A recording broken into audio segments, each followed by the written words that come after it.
Can an empath become a super empath? Hello and welcome. My name is Lisa, and in this video, I'm going to address that question. Can empaths become super empaths? I believe the answer is absolutely yes. All empaths are highly sensitive to the energy of other people. They absorb the energy of others like a sponge and can literally feel other people's energy as if it were their own. Their natural inclination is to help others. It pains the empath to feel the pain of others. So by helping ease the pain of other people, the empath also eases the feeling of pain within themselves. Making others feel better makes the empath feel good themselves. They tend to be very giving and selfless, especially towards those they love. And this is why the narcissist loves the empath. Narcissists are constantly full of negative emotions. The empath absorbs these emotions and takes them on as their own. And this is energizing for the narcissist, and it's draining for the empath. If you're an empath, you may have noticed that the energy you had when you first met the narcissist dwindled greatly throughout the relationship. As your energy was drained, the narcissist became more energized. This is because they literally need the energy of other people in order to survive. This is known as narcissistic supply. Once the empath has been depleted by the narcissist sees them as no longer useful, and they'll go seek new supply. Now, being in this depleted state is devastating to the empath. Their energy is at an all-time low. They've been gaslighted to doubt their own intuition. I believe at this point, things can go one of two ways. The empath continues to deteriorate, becoming a shell of their former selves, or the empath awakens. Enter the super empath. Now, after considerable research on this subject, I sincerely believe the super empath is an awakened empath. As I mentioned in my last video, the super empath is the narcissist's worst nightmare because the super empath has woken up to who they really are and becomes aware that they are not the weak, overly sensitive person the narcissist has tried to convince them that they were. They realize it is they who hold the power, not the narcissist. The narcissist, who can see that the empath is no longer buying into their facade, they're no longer taking on their false narrative as truth, they're no longer seeing the narcissist through rose-colored glasses, they get scared. One of their greatest fears is being exposed for the hideous monsters that they are, and they're going to react by becoming even worse in their behavior. They know they're losing their grip on the empath. They're losing control, which is another one of their fears. Narcissists live in a perpetual state of fear. For all their false bravado, they're actually cowards. The empath begins taking back their power and thus greatly reducing the amount of fuel given to the narcissist.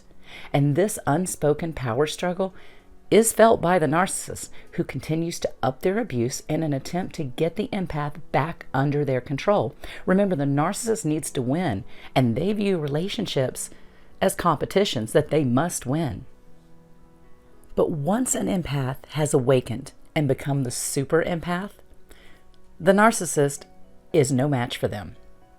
Most empaths are people pleasers. They want everyone around them to be happy, even to the point of sacrificing their own happiness. The super empath is an empath that has overcome this natural tendency to people please. They have learned to set boundaries on what they will and what they will not tolerate from others, and they no longer care if those boundaries offend others. Only toxic individuals dislike boundaries. Healthy individuals expect boundaries, and they will respect them. Obviously, narcissists hate boundaries because they have no real respect for anyone. As the empath awakens to becoming the super empath, they begin to trust their own intuition. They no longer ignore the feeling in their gut. They clearly see all of the red flags that have been waving at them for some time. And they are unable to see the narcissist in the same way ever again. They're no longer satisfied with the breadcrumbs of affection that the narc tosses their way from time to time in between the periods of abuse and devaluation. They see the narcissist as a fake. And while this realization is certainly painful, the super empath, now knowing and feeling their own innate power, is able to push through this pain, leave the narcissist, and move forward in their life without them. Even if the narcissist discards them first, they're still able to do this because the super empath does not see themselves as a victim. Yes, they were victimized. Yes, they endured horrendous abuse from the narcissist. Yes, they may have been victims, but they will not stay a victim. The super empath is going to go from being a survivor to being a thriver. They become stronger and more empowered than ever before. The super empath took the lemons the narcissist threw at them, and they made lemonade. They glowed up. They stepped into their power, and they can now recognize a narcissist very, very quickly. Several years ago, when I was getting certified as a Reiki master, I remember my teacher telling us that anyone who had the desire to heal themselves and others could learn to do Reiki, that all it took was the desire to do so. And I believe that, and I believe the same is true for empaths. Any empath who desires to step fully into their power and fully awaken their natural gifts can become the super empath. It just takes the desire to do so. And that desire starts with awareness and self-love. You were not weak because you were targeted by the narcissist. They saw your value, perhaps even more than you did. And that's what they wanted to extract from you. You were the one with something to offer. The narcissist was just an empty vessel, a void that can never be filled. Their strength and their power was never their own. They drew all of that from you.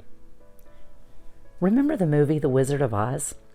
Dorothy believes she is dependent upon the wizard to send her back to Kansas. The wizard, with his false promises, fails Dorothy, and at first she thinks she'll never get back home.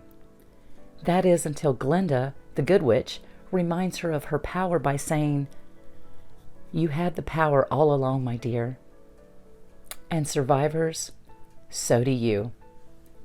Thank you all so much for listening, and may you have a blessed day.